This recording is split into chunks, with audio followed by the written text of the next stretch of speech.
The idea that our planet consists of a hollow or honeycombed interior is not new. Some of the oldest cultures speak of civilizations inside of vast cavern cities within the bowels of the earth. According to certain Buddhist and Hindu traditions, secret tunnels connect Tibet with the subterranean paradise, and they call this legendary underworld Agartha. In India, this underground oasis is best known by its Sanskrit name, Shambhala, thought to mean place of tranquility. Mythologies throughout the world, from South America to the Arctic, describe numerous entrances to these fabled inner kingdoms. Many occult organizations, esoteric authors, and secret societies concur with these myths and legends of subterranean inhabitants who are the remnants of antediluvian civilizations which sought refuge in hollow caverns inside the earth. Assuming that the myths are true, and the earth is at least partially hollow, how could life survive underground? Surface trees and rainforests are responsible for less than 1/3 of the earth's oxygen, while marine plants, such as phytoplankton, are responsible for up to 75% of the oxygen in the earth's atmosphere, depending on season. The vast majority of our oxygen comes from aquatic organisms. Phytoplankton, kelp, and algae produce oxygen as a byproduct of photosynthesis, a process which converts carbon dioxide and light into sugars, which are then used for energy. While the process of photosynthesis usually implies the presence of sunlight, the sun is not the only available light or energy source able to power photosynthesis. Before the discovery of hydrothermal vents and their ecosystems, scientists believed that only small animals lived at the ocean bottom in seafloor sediments. They theorized that these animals received their food from above because the established model of marine food chain depended on sunlight and photosynthesis, just as the food chain on land does. Mainstream academia taught that this was the only way life could survive in the darkest of the deep seafloor. The discovery of hydrothermal vents changed all that. It became clear that these vast communities of animals grew quickly and to larger than expected sizes in the depths without the aid of the sun. Instead of using light to create organic material through photosynthesis, microorganisms at the bottom of the food chain at hydrothermal vents use chemicals such as hydrogen sulfide in what is called chemosynthesis. At the seafloor, there are thriving ecosystems that receive energy not from the sun, but from the heat and chemicals provided by the planet itself. For many thousands of species dwelling in the deep, the energy to sustain life does not flow down from above, but comes up from the interior of the earth. Even in the unlikely scenario where every single tree were to be chopped down, we would still be able to breathe thanks to aquatic plant life, for example, algae. The earth has a tremendous amount of water, and these oceans, rivers, and lakes are teeming with numerous species of biologically active, oxygen-producing organisms. That said, one might ask the question, are there any known sources of sustenance available that could provide for a large human population? Since there are known subterranean sources of water, such as lakes and rivers, teeming with algae, there's also a food chain that lives off the algae, such as shrimps, fish, and other aquatic life. There's also another food source, which also doubles as a light source. Lichen is a composite organism that arises from algae in a mutualistic relationship with multiple fungi species. Lichen comes in many colors, sizes, and forms, and are sometimes plant-like, similar to moss, but lichens are not related to mosses or any plant. They're often found growing on rock, have adapted to survive in some of the most extreme environments on Earth, and lichens have been known to glow, as have other fungal species, such as bioluminescent mushrooms, or even glowing algae and other organisms. So not only are some forms of lichen edible, even served in some Scandinavian restaurants as a delicacy, but may contribute as a potential light source. The Buddhists, in their theology, fervently believe that subterranean civilizations exist. They believe these underground people belong to a superior race of men and women who occasionally come to the surface to oversee the development of humanity above ground. Whether this is actually done as a malevolent or benevolent act depends on perspective, and for many people is up for debate. While the inner earth civilization is called Agartha, and the capital city often referred to as Shambhala, whose ruler is said to have given orders to the Dalai Lama in the past, transmitted through certain secret tunnels connecting this inner world with Tibet, possibly its capital city Lhasa.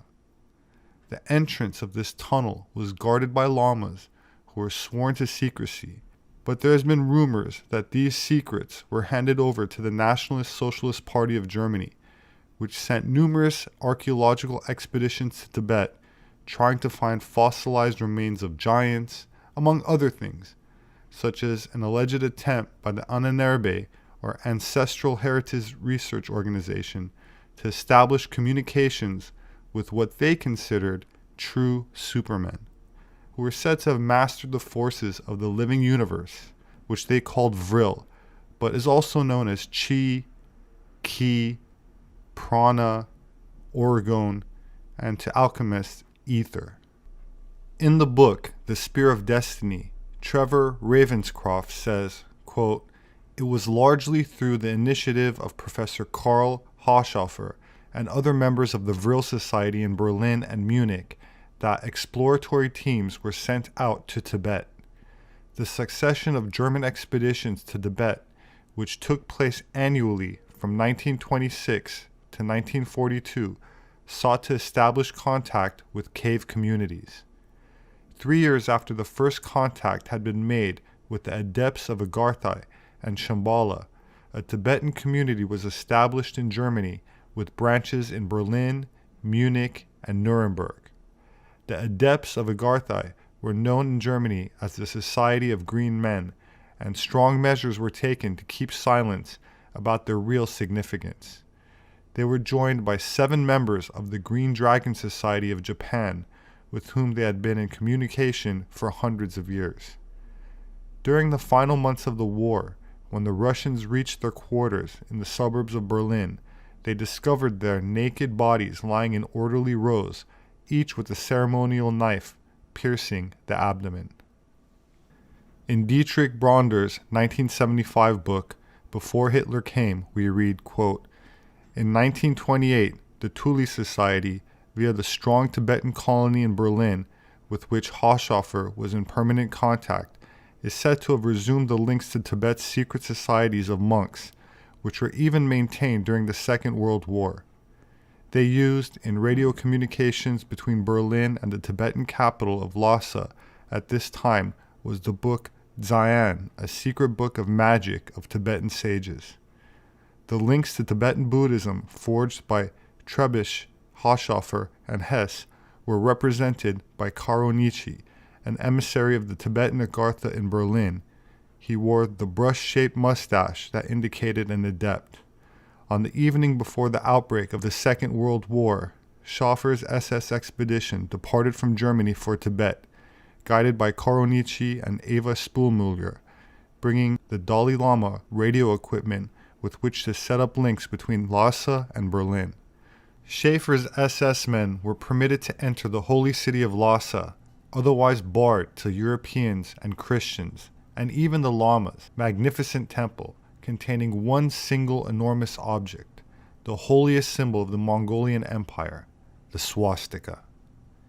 In a French book, Le Temps Kabbaliste, which translates to Kabbalist Time, it says, quote, "There was continuous contact between National Socialist Germany and Tibet." There were also claims that Schaeffer had brought the Fuhrer a document of inestimable value, and that the Fuhrer locked it away in a dark corner of the bunker at Rastenburg, where he was said to meditate. This document was a parchment on which the Dalai Lama had signed a pact of friendship with nationalist Germany, where Hitler was known to him as head of the Aryans. One item out of all those brought back by SEPEHR deserved particular attention: the Tantra ritual Kala Chakra, and a detailed dossier containing this tantric initiation, the first document on this subject to reach the West. Meaning to weave in Sanskrit, the term Tantra implies to a set of spiritual practices that direct the universal energies into the practitioner, thereby leading to liberation from the physical level of existence. Samadhi is a state of consciousness characterized by clarity of perception and the absence of the ego. It is the state of consciousness sought by all schools of meditation, a piercing of the veils of one's own subconscious mind into the superconscious. This and other occult spiritual techniques were said to have been practiced by members of the Thule and Vril societies in Germany. The medium Maria Orsic was leader of the Vrillerinnen, comprised of beautiful young ladies who in pre-World War II Germany conducted research into psychic phenomena and advanced propulsion technology, including saucer-shaped aircraft known in ancient Sanskrit texts as vimanas. Their Vril society, whose members included some of who would later become notable members of the Nationalist Socialist Party, believed that many ancient civilizations owed their origins to refugees from Atlantis and the people that dwelt inside of the earth. They advanced the idea of a subterranean civilization ruled by an ancient parent race who had mastered free energy. This Aryan breakaway civilization was said to have survived the antediluvian cataclysms which ended the Ice Age and continued to thrive below the surface of the earth. Before World War II, Germany claimed the territory of New Swabia, or Neuschwabenland, in Antarctica, previously known as Queen Maud Land, and sent expeditions there, including the last one in 1938, where they began building secret deep underground bases below the ice, only reachable by U-boat or submarine. They then defeated a post-World War II attack by Allied forces in 1946, led by Admiral Byrd, who took over 4,000 military troops from the US, Britain, and Australia into an invasion of Antarctica, where his forces encountered heavy resistance from unusual saucer-shaped craft that inflicted substantial damages and caused him to retreat. According to a published interview he gave, which is translated from Spanish and published in my own book, stating that it was, quote, necessary for the U.S. to take defensive action against enemy air fighters which come from the polar regions. Shortly after, Secretary of Defense James Forrestal allegedly committed suicide, while some close to him suspect that he was actually thrown out of a window. The true events of his mission in Antarctica, which were rumored to have included finding an entrance to inner Earth, are still kept top secret and confidential as Operation High Jump.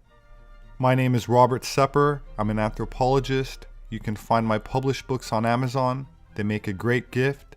Thank you to those who support me on Patreon. I'm grateful and appreciate the support I've been receiving. There should be a link below for those that are interested. I also very much appreciate anyone that shares these videos, so thank you. Please hit the like button, don't forget to subscribe, and click on the notification bell for future updates. I also added links in the description to my social media accounts on Twitter and my Facebook group and page, where you can post questions or make requests for future video topics. I very much look forward to reading your thoughts in the comment section below. Please have a wonderful week, and I hope to see you again soon.